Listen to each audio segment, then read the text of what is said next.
Hi everyone, delonewolf here. Welcome back to the Sunday recap, my weekly vlog where I talk a bit about my last week in games.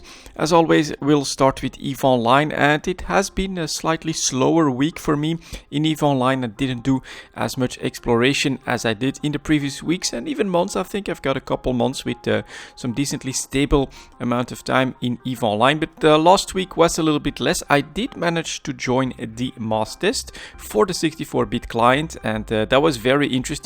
Around 500 people showed up in total, and I felt like the test went really well. I was a little bit hesitant because last time we had problems with the Duality server that couldn't quite keep up with everything that was happening, and the couple of other mass tests that we had on CC were not very great when it came to the experience. Of course, that's why we test stuff, but we had constant crashes and other problems, so I was very happy with the performance there, and most problems I took a look at the forums, at the feedback thread there, seemed to be audio related, surprisingly enough. Some people actually crashing because of some audio problems in the game, but it looked pretty good from my end for the 64-bit client, so I do look forward to CCP continuing the development there, fine-tuning everything, and finally getting that potential on TQ as well. Next to that, a little bit of exploration, not really too much, and no great drops or anything like that to report.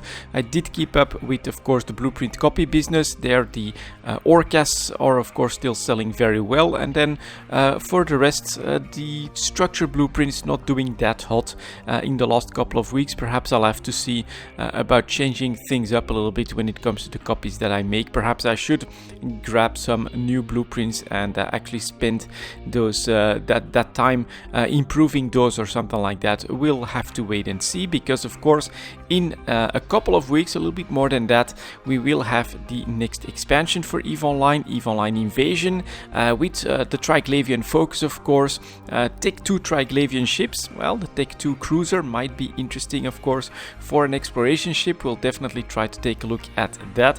And then we have the new content, of course. What's the invasion about? How will that take shape? I absolutely have no idea. I haven't spent a lot of time on CC outside of the mass test, so something to do in the upcoming weeks, I think. Try to see what it's all about, try to set ourselves some smaller medium-term goals here for the EVE Online expansion, and then just try to have fun when it finally comes out. So looking good on my end, to be honest. I'm gonna start hunting for updates for more information on the expansion, and then yeah, we'll just dive right in. Hopefully everything will go well.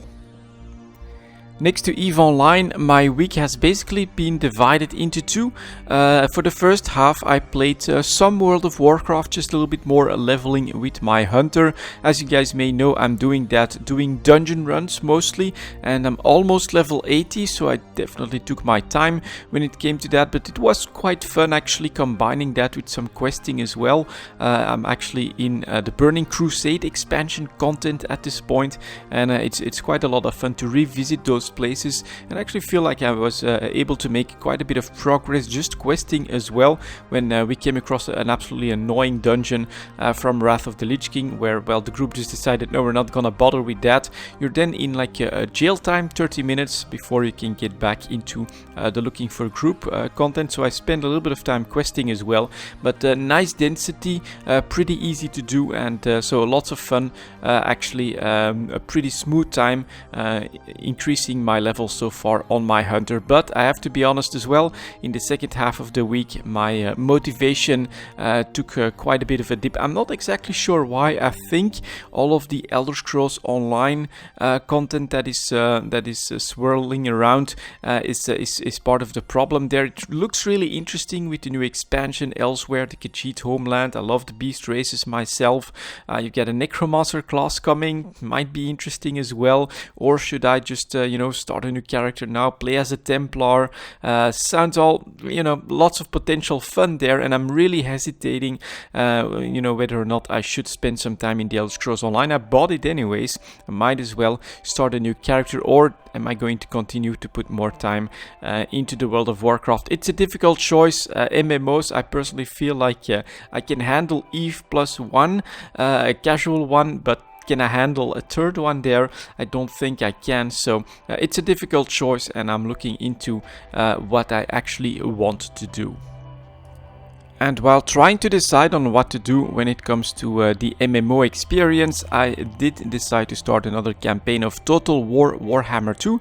This time with the Skaven, which is the final race that I still have to try out and finish a campaign with in Total War Warhammer 2.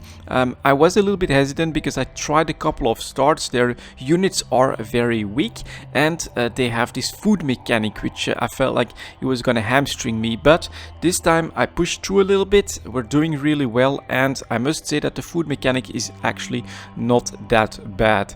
I'm able to pretty easily sustain maximum food levels while I'm conquering a whole continent at the moment with the unstoppable Skaven tsunami of bone, flesh and teeth that are just grinding through everything. It's actually a lot of fun. They are siege specialists, I would say. You do want some of those infernal catapults and some of those, not sure what they're actually called. They look like laser cannons. They just, blast through a whole line of enemies on a good hit. It's really satisfying to have that playstyle. It's completely different. The Saurians, it's more like charge in, have mobile units, have faster units. The elves, they tend to be, lay back, put up a line of spears, and then use your archers, your superior archers, to just stop any enemy momentum. And here the Skaven, they are, make big masses of flesh, like a massive meat shield for the enemy to plow into, and then use that stalling tactic for your siege, actually, to do massive damage. Very fun, actually, a different playstyle, but another one where I actually have to say that I am having a lot of fun in the game so far. That puts me at over 130 hours already in Total War Warhammer 2. So having bought that at a discount for $20, I must say absolutely a great purchase. It's a fun game, and those campaigns are long enough. I think that it makes it absolutely worth the price. And I'm actually looking forward to the DLC. I feel like they've earned it at this point. I am going to wait for a discount, but I'll take like a 50% off or something like that for Tomb Kings and then the Pirates of the Lost Coast, I think, so that I can have some playthroughs with those factions as well. Sounds like a lot of fun, and I'm definitely looking forward to that. And I must say, great game. Having a lot of fun now with the Skaven as well, and absolutely recommend it at this point. If you like strategy games, especially if you like grand strategy games, this is absolutely a recommended game at this point. I bought it for $20, and I already got 130 hours plus out of the game, and that's just experiencing the base game, having some fun going through the easier campaigns with the different factions here so far. And that was my last week in games, guys. Thank you very much for watching, and I'll see you all next time.